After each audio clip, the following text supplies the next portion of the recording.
everyone, welcome to a new episode. This is Clary Tanner, Community Relations Coordinator with the Y. And today I'm here with Isaiah Teran, or Healthy Living Director at Tempe Family YMCA. Today we're going to talk about why family dinner at the table makes a difference in the kids' life. So before we jump into the question, please, Isaiah, introduce yourself. Well, thanks for having me. This is great. I'm Isaiah. I'm the Healthy Living Director and the Membership Director here at the Tempe YMCA. A little bit about me. I've worked with kids in childcare programs for about six and a half years with the YMCA. And so, it's a really close topic to me, and it's something that I really it's really close to my heart and everything. So it's more of a natural thing and a natural thought to think about. When just thinking about healthy habits and eating dinner and stuff, and just making that a family moment. That's awesome. Thank you for being here. I'm really grateful that you accepted the invitation. So, tell me a little bit why family dinner at the table makes a difference in the kids' life. Why this is important? Why we should talk about this? Yeah, and you know what? I think it's so simple. I think it's such a simple thought and such a simple idea that people forget to do it. I think families forget to do it. I mean, as busy as we all get, I think families just forget, hey, like we're eating every day and we should be eating every day, but we forget about the engagement that we should be doing when we're eating. For sure. So really doing that every day with your kids growing up is a huge difference. It's not just saying good morning, dropping them at school, and then letting the day go by, and then go picking them up from school, and then having lunch and having dinner, and then having them go to bed, and then it's not enough. It's like that's maybe 3 hours total that you're talking to your kid. You're having a quick breakfast, and you're usually like, hey, I'm feeding them, I'm washing dishes, or you're moving around. So having that intentional quality time with them is, I think, the most important thing. Yeah. It's easy to wash your hands every day. It's not even you don't second guess that. It's natural. It's something you do every day. It's something you do when your hands are dirty. You wash them. You don't ever put on a shoe and leave it untied and just start with your day until you trip. It's a natural thing, and having meals with your family, being face to face and being present should be a natural thing. It should be an everyday thing that we do as our families. Yeah, I think I agree a lot with what you're saying, because sometimes we think like engagement with our kids is only like, hey, I love you, hey, I'm here, I'm gonna take you to school, let's talk a little bit. But I think we forget how talking about healthy living or healthy lifestyle, and then engaging with our kids at the table matters, right? So can you please share some benefits why we should be talking about this? Yeah, so huge ones, this is not kind of even going into too deep into it, but just thinking about the social skills. I I have a family that's fairly big. There's 7 of us, and socializing was a natural thing for us because we did it with our families, and it starts at home. All the socialization skills that we learn about later on. We shouldn't have to learn so much more other than the career path that you're going towards. IT. If you're in front of a computer, you're not doing too much of that a lot of times. There's certain careers in the world that we don't have to focus on so much of the talking, the face to face. And I think as a community, we forget that. And the social skills at home, that's where it started with me. Like, I would not be able to do this if it wasn't for that. Being able to talk and with you right now and everything, or be able to talk with the amount of people I do every day, I would not be able to do that if it didn't start at home, if it didn't start at the dinner table. It was just as simple as having someone in front of me and being able to engage in that conversation comfortably, and I didn't feel like it was forced. It was just a natural thing, and because of that, I know that I can do it with others, and I know I can make them feel comfortable, and hopefully they feel comfortable. Just spark up a conversation with a stranger or someone at the grocery store, and I think those social skills are super important, and it's such a simple thing to overlook, but definitely a game changer when you have those skills right away. That's awesome. I think like sometimes like when I have like this at home. Like when I was growing up, I didn't have the chance to sit on my table at the table with my family because my mom was working like all day and she was studying, and my aunt as well. My father wasn't present, and the only person that was at home, it was my grandma. But I was all the time me like eating alone in my bed in my room, and I gained weight so much because I was just eating. And I remember that I became very shy when I went to high school because I didn't have the social skills. Yeah. I didn't have it. Like I didn't have anyone to talk at home, and then when I went to high school, it's like, oh God, that this is important. Yeah. So I totally feel that. Yeah, and you know the mental preparation for it, I think is a key thing. You're taking those skills that you're learning, and you're not learning. I mean, Yeah. you are learning at home. You know, having that dinner time with your family or someone across the table from you. And I'm not saying it has to be 7 people around the table, but it could be somebody. It needs to be somebody. But having that skill and being able to go to school, and the parent now dropping their child off at school and them being able to engage in a conversation during lunchtime and with their teacher and not being afraid to ask a question. Those are those little skills that they're learning that they're going to take with in their sports programs and their childcare sites.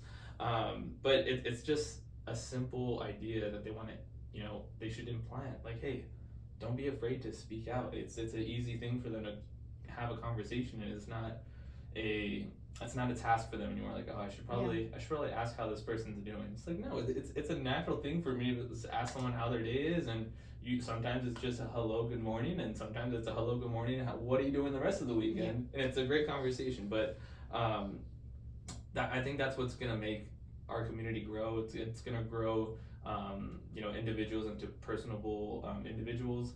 And have them be able to have those conversations, those tough conversations, and those friendly conversations that we just look at someone and you want to have a conversation with that person because they look engaging and they're ready to just socialize with you. And I think that's such a beautiful thing. And I say that as a beautiful thing because it's like, you don't get those many people anymore. You can't just bump into someone at the grocery store anymore and spark up a conversation. People are there to go in, get out, and and that's just how the world works sometimes, and I understand that. So do you think it impacts as well into a kid's life, talking at the table with their parents or their relatives, and it impacts their eating habits? Definitely. And you know what, I'm gonna actually list off a couple of things right now because with that it has a lot of mental health benefits to that. So one, it lowers rates of depression, anxiety, substance abuse, eating disorders. So kind of talking about like not controlling their eating habits.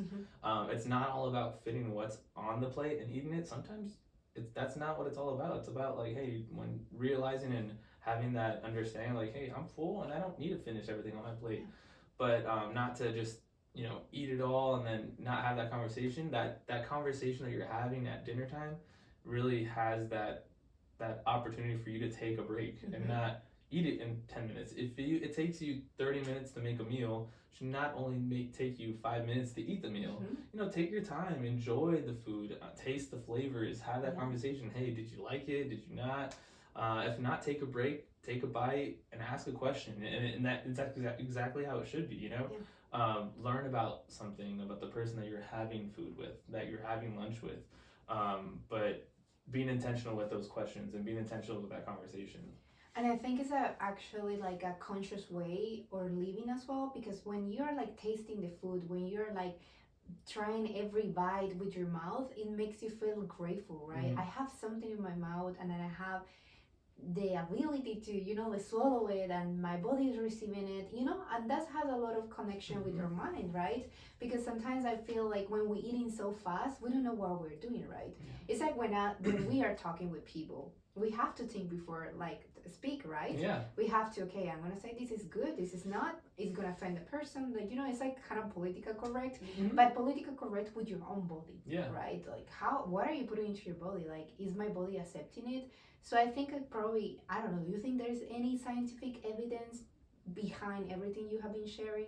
You know what, I think there is. There's a lot of I actually got I looked up a article done by Harvard, and they actually think that a lot of it has to do with self-esteem and resilience, and just having that conversation around dinner table, because again, dinner and having a meal should be an everyday thing, and to do that with people around you is gonna increased your self-esteem as a child. Imagine doing that to your child for their whole life until they move on.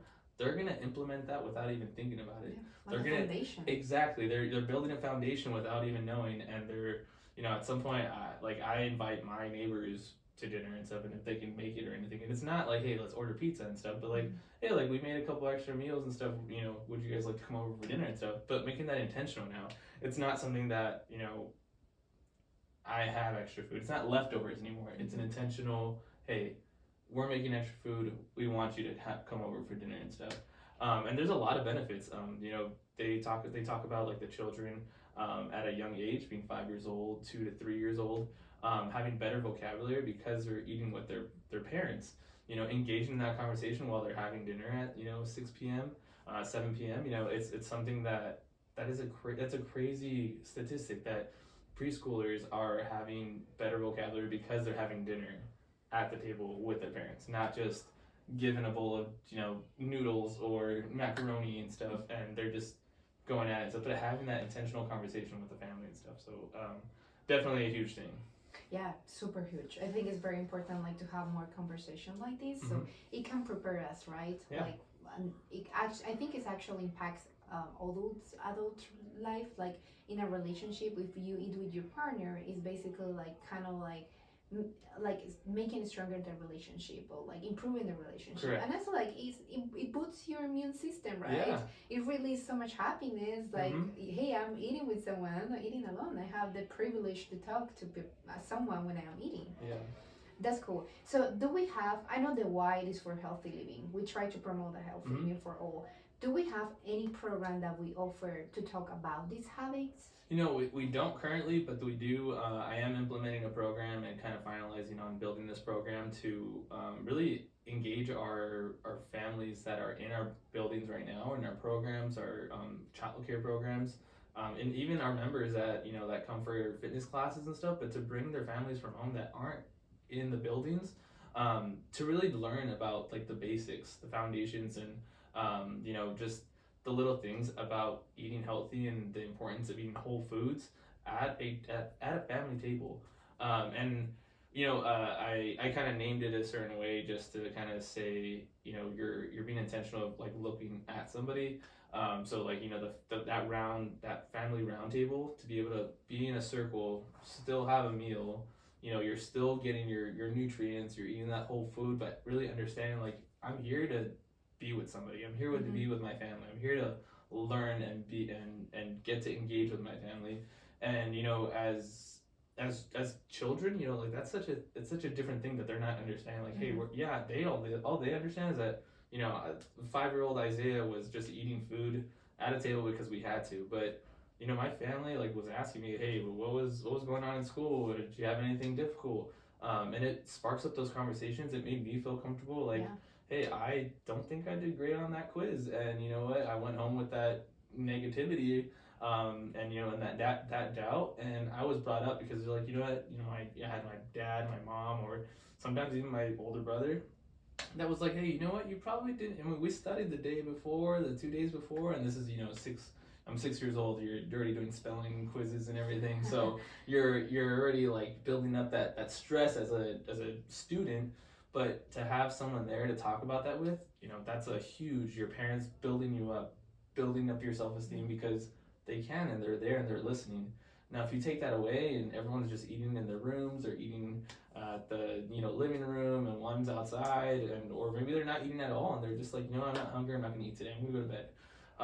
They're not having that conversation. So now they're going to sleep with that stress, like, I don't know if I passed, until the next day, and that's not something that we should have to live with. But to hold that in, like releasing, exactly, right? Yeah, like it's hard, as a kid. It's a different conversation to even have a conversation with your parents and your family, be like, hey, like I want to bring this up. It's not easy, like we have our own things that we want to hold in unless we feel comfortable to have that conversation with someone. And that's why we have the people in our lives, no matter how close they are. Like we have those people that we want to bring up certain situations to and certain things. Like, what, I was like, I think I can hold this one in. And sometimes I think everyone's gone through something like that where we can't, we want to express it, and it just gets stuck, and then we feel that afterwards. We feel it the following day, and we feel it this evening, And to be able to do that with family, I think is the most important thing. Like they're our first friends, right? Like after that, it's now you're going out to Training relationship. Exactly, yeah. And It's good. Yeah, it's like basically touching base in like mind, body, and spirit, Exactly. right? Like in three of them, three important foundations that we all have to work on. And is it better if we do it like earlier than later, right? Exactly, and it's all done. You know, the mind, spirit, and body aspect. It's all at the table. Like one body, you're eating. That spirit, you know, that uplifting, that someone can just have a conversation with you and feel good about that. Was that spirit? Did I say spirit? Yeah. Yes. And then you know, and then mind, you know, like you're really understanding, like, oh hey, like I didn't have to hold that in. You know, I had my one of my family members, a friend, to tell me, I think you're fine, stuff. And surely enough, like I think I remember that, and I ended up being a really good speller, you know, for like next couple of years and everything. I was like, hey, this is pretty fun.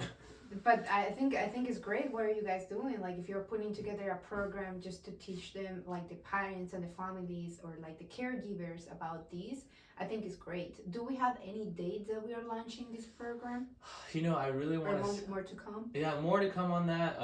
You know, I don't want to say a date and then you know it gets pushed back, or it actually gets here sooner, if anything. But it's something I really want to take my time on and make sure that it's really easy for families to address and understand. And I think that's the most important thing. You know, this is such a big aspect that we go throughout our whole day. Like it should be something that our families have a bigger understanding on, and like the knowledge of going home and being able to have a whole meal and a whole food meal with their family and stuff. So it's not as complex as you think, but sometimes, you know, we don't learn those things. You know, there's some certain times it's just easier to get, you know, fast food and just go home, have dinner, and then call it a day. So yeah, it's definitely something I'm really excited for, but more to come on that for sure. That sounds great. But I'm very happy to have you here. Thank you for enlightening us about this important topic, and thank you for sharing. I think this is something important that we all have to keep always in mind, especially because it boosts our immune system, help us and with our mental health, and then help us with our body as well. Yeah, definitely. But yeah, thank you so much. Thanks for having me. This is great.